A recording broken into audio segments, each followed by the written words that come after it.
I travel part-time with Bill Gaither, who is a legend in contemporary Christian music.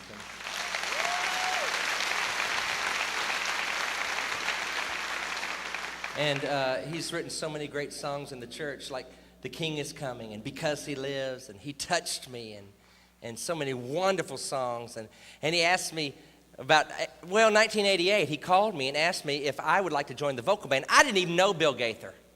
I don't even know how he got my number, but I was sure glad he did. He called me and asked me if I'd like to join the Gaither vocal band. You know, and I knew Bill Gaither discovered Sandy Patty. Did you know that? Bill Gaither discovered Larnell Harris. Bill Gaither discovered Carmen. Bill Gaither discovered Steve Green.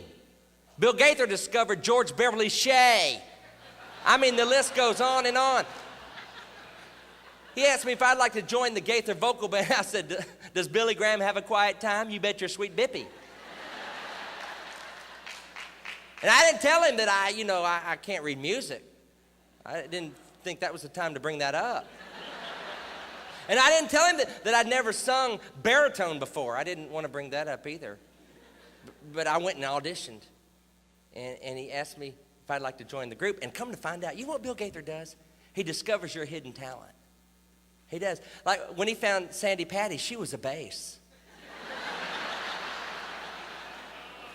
Bill said, if you hit a few high notes, you might really go somewhere. And when he found Larnell Harris, he was white.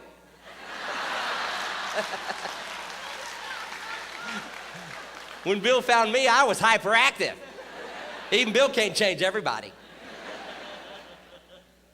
What an amazing man he is. He's written all these great songs. And when I first joined the group, I thought he must be perfect. He's written He Touched Me, The King Is Coming, Joy Comes in the Morning. He's got a bus, big old bus. He owns his bus because he wrote He Touched Me. I wrote Big Booger Blues. That won't get you a bus.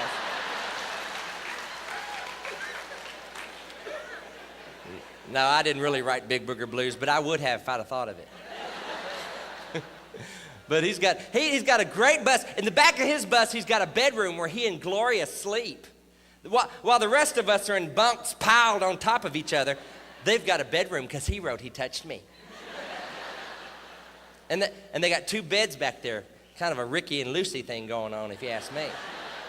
But you didn't hear that from me.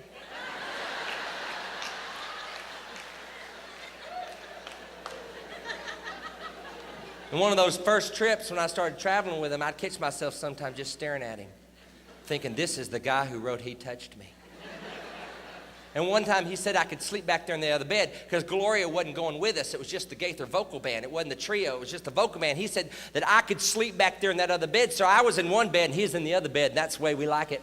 And I went to bed first. I woke up about 2 in the morning and looked over in Bill's bed and thought he wasn't there because all I saw was a pile of pillows in his bed. Come to find out, Bill Gaither, Mr. He Touched Me, sleeps under pillows.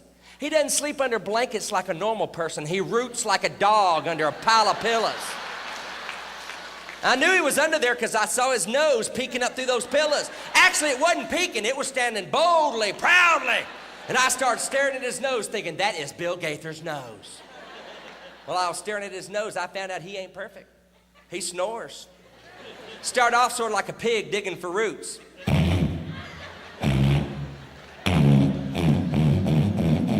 Didn't stop there. It went on to the sound of a freight train hitting a bridge at about 90 miles an hour.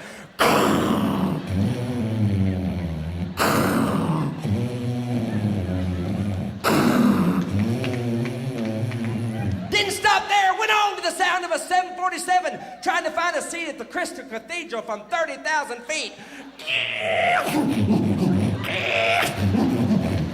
And I wouldn't even mind that as long as you keep a rhythm going. Yeah, he may have written The King Is Coming, but folks, when the king does come, you better pray Bill into sleep. Because we'll never hear Gabriel blowing his horn if Bill's blowing his.